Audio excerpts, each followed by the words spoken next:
What's your initial reaction to the fact that you guys are now officially locked out? I mean, we've been preparing for it for the last couple of years anyway. I mean, we've been hearing about it. And, I mean, it's official now. It's kind of crazy that, you know, the reasoning behind it. But, you know, I think it's for greater than just, you know, right now. I think it's more for the guys that, you know, that played 10 years and that are going to retire. And I think all of that has something to do with it. So. Does it anger you at all? I mean, personally, because you're coming into your own as a team, because the team seems to be on the threshold of being able to do something, and then all of a sudden this curveball right in the middle of the off season. Yeah and no. Because I mean, a lot of players aren't necessarily mad with it right now. I mean, it's still March, you know. But we do believe. I personally believe that you know, I think a deal would be done before the season comes around. But you know, like you said, it is going to be a little harder for a team like us that you know, getting things rolling, and we don't necessarily have an off season to get it going together to gel like we were. So I think that'll be a little difficult, but I think we'll get through it. I know that Kyle's the player rep. What's the communication been like from him down to the rest of the team? How in tune with this whole process have you been, and have you had a desire to stay pretty closely in tune to what's going on?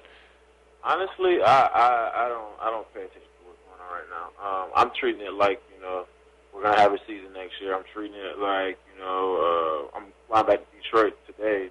I'm gonna start training next week, like we would usually do it as a team and whatnot. So I'm taking it as in, you know, I have to prepare myself for whenever, you know, we get this thing out the way, and I'm treating it like, you know, we're gonna have a season, and I'm treating it like I'm gonna, you know, go out there and compete and play some good football. It hasn't been a secret that this was approaching, and I'm sure you've been pretty smart financially.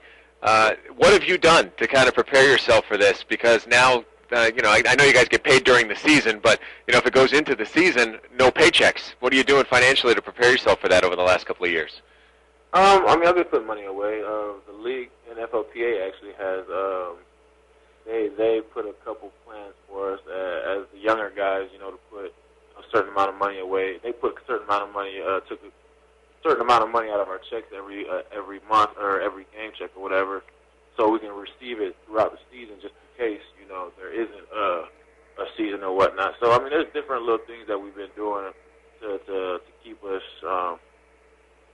financially in tune or whatnot. But I'm not a big spender anyway, so I'll be all right. What do you want to tell the fans? Because obviously they got to be a little frustrated, and they want nothing more than to see you guys on the field. What do you tell a Detroit Lions fan today? Honestly, I feel like, you know, we're getting things turned around regardless. I feel like, you know, us players were definitely, I mean, I think a lot of guys are going to be in Detroit training. So I think we're doing what, you know, a lot of teams aren't doing, and that's still, you know, gelling as a team or whatnot. And when there is a season, we're definitely going to, you know, try to build off of how we finished last year. I think that's the biggest thing for us is to continue to build and continue to get better. You know, is it almost like college at this stage where the players are going to have to take it upon themselves, perhaps, during the off season to get together? Do you envision some of you guys doing that and putting together sort of informal workouts?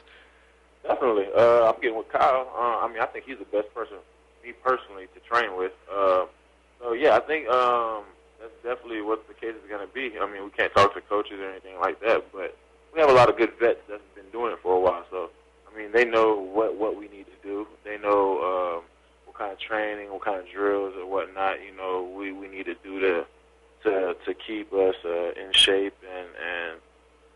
And when we do get back, I think, you know, it'll just make things a smooth transition for when the coaches, when we can get with the coaches.